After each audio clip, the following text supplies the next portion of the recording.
Bismillahirrahmanirrahim. Today we are going to discuss the fatigue phenomena, the failure which occurs due to fatigue loading, also known as the variable loading. So this is chapter 6 in the Shigley machine design book. You can refer the Shigley machine design book of any edition. In some edition it will be chapter number 6, in some it will be chapter number 7. So for detail you can consult the book of Shigley machine design.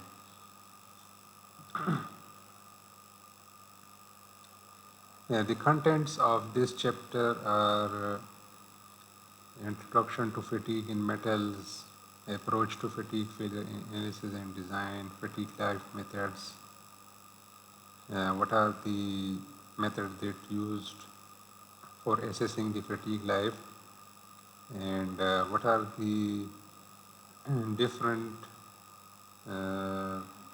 phenomena and nomenclature, different parameters which are used to quantify the fatigue. तो ये सारी चीज़ें हैं इसमें और हम इसको बारी बारी एड्रेस करने की कोशिश करेंगे. So, introduction to fatigue in metals, approach to fatigue failure analysis and design, fatigue life methods and stress life method we will discuss in this lecture. Fatigue कब इम्पोर्टेंट हुआ और कुछ एक्सीडेंट्स हो जाते हैं जिसकी वजह से लोग रिसर्च इसमें सोच विचार करते हैं and they come to the point that some phenomena occurs in these failures. So fatigue is one of them. These are the incidents which occurs in the airline flights, 1981, 1988.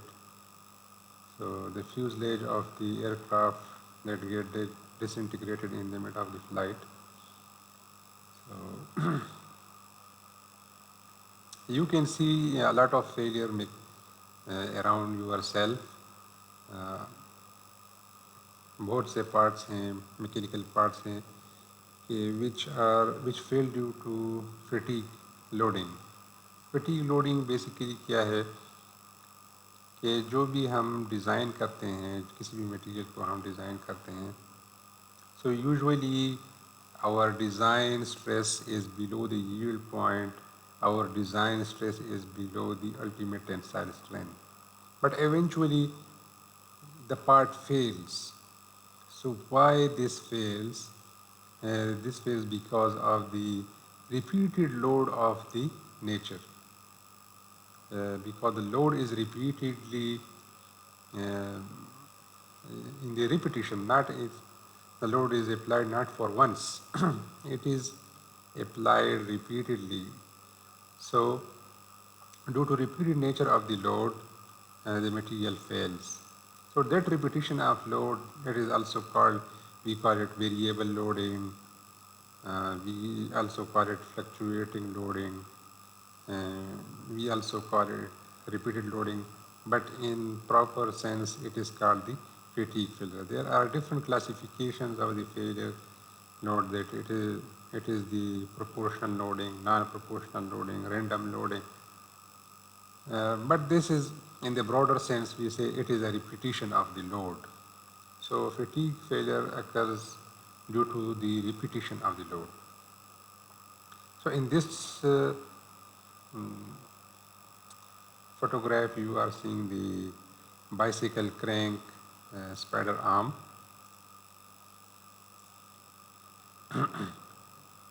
And this is made of high quality metal, but it fails here because at this point the bending moment is maximum. यहाँ पर आपके bending moment ज़्यादा होता है. Imagine करें कि just like a cantilever beam and you are putting the load on the end of the cantilever beam, so where it will fail? It will fail at the fixed end. So here the force is applied on this crank and here the stresses are high.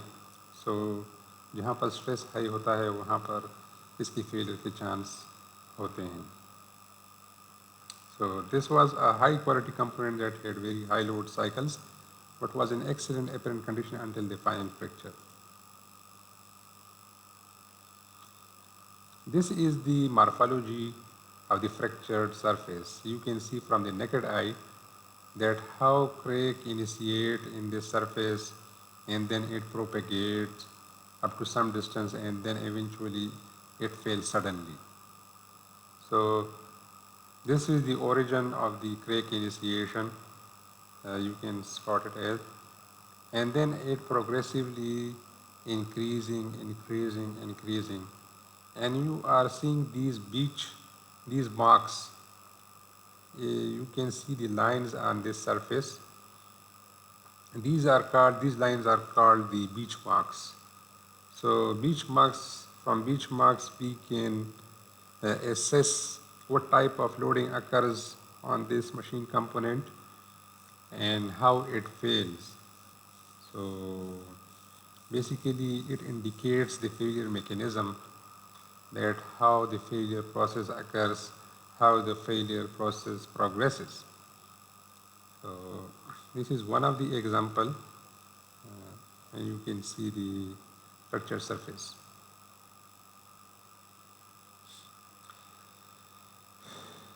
So fatigue crack initially exactly at the location of the maximum tensile bending moment, where the bending moment is maximum.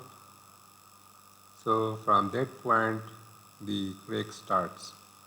Close to the crack axle on the tensile side of the crank, the crack progresses slowly through the crank arm dark area until the remaining fragment was incapable of supporting the bending moment generated by the force on the pedal, and the crank arm fractured rapidly. So it progresses up to some point, but when the cross-sectional area reduces, so the stress increases more, because stress is equal to force divided by area.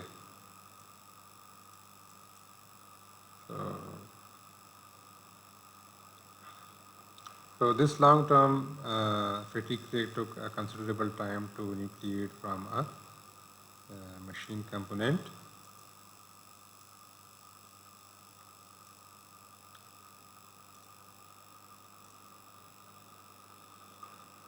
However, once initiated, propagation was rapid and accelerating, as shown in the increased spacing of the beach marks on the surface caused by the advancing fatigue crack.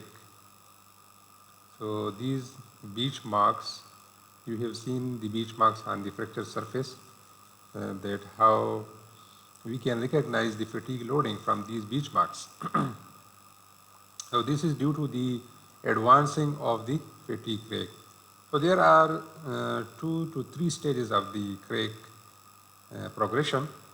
One is the initiation, where it starts, when it starts, then crack propagation, how it progresses, and then final fracture. So fatigue has the 3 stages: crack initiation, progression, and complete fracture of the surface. So this is well described by this in this slide. You can see that this is the some of the specimens which are subjected to the delta sigma, we call it stress range. Stress range means that it fluctuates from the minimum stress to maximum stress, then again minimum stress, maximum, minimum. So fluctuation occurs on this specimen, and you can see that at the edge of, in the middle of the specimen, at the edge, the crack is initiating. So how the crack nucleate at the surface. So this is the process of intrusion and extrusion, we call it, that some planes of the material, they go inside, and some of the plane, they go outside. This can be seen on the microscope, not on the naked surface. This intrusion and extrusion occurs at some places. So this is the grain boundaries on which the crake initiated. So it may be initiated from some scratch or some notch already existing in the on the surface. This is the notch, you can see. So a notch actually provides the area of the stress concentration. At the sharp corners of the notch, usually the stresses are high. So where the stresses are high, so crake, the probability of crake will be more to initiate from that point.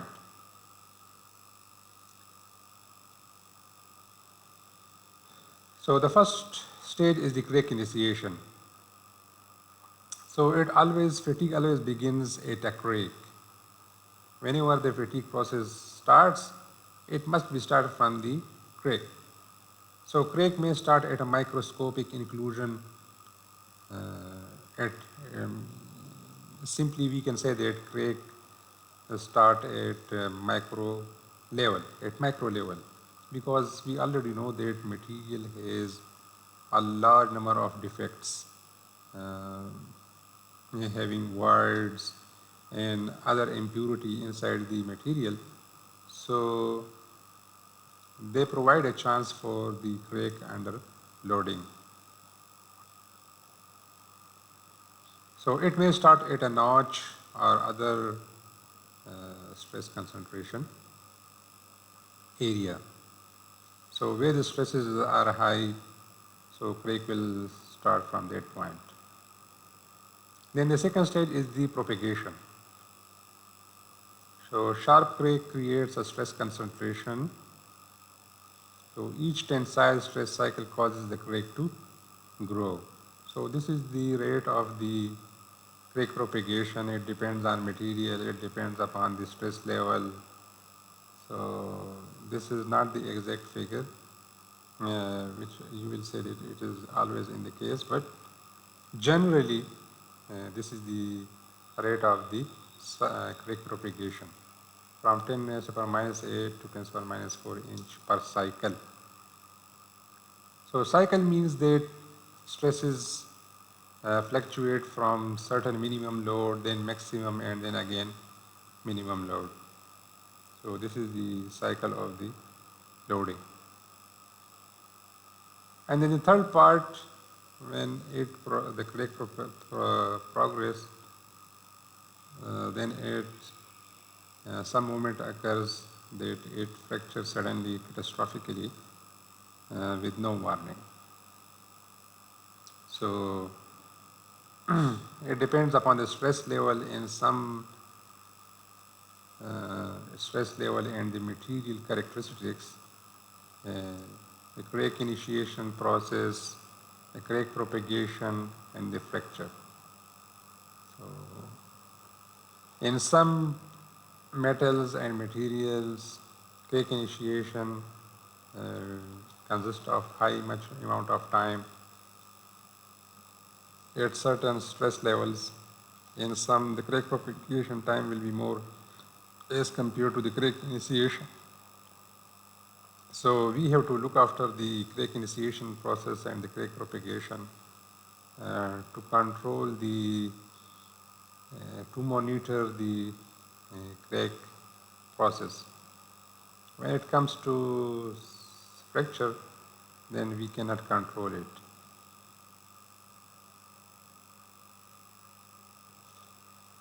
This is another example of the fatigue failure of a bolt due to repeated unidirectional bending. So it fails due to the bending process. So the failure started at the thread root at A. From here the crake starts and propagated across most of the cross section shown by the beach mark at B. These are the beach marks. You are seeing these beach marks. before final fast fracture 8.C. So this is the final fracture. So this is from the ASM handbook, volume 2 flexography.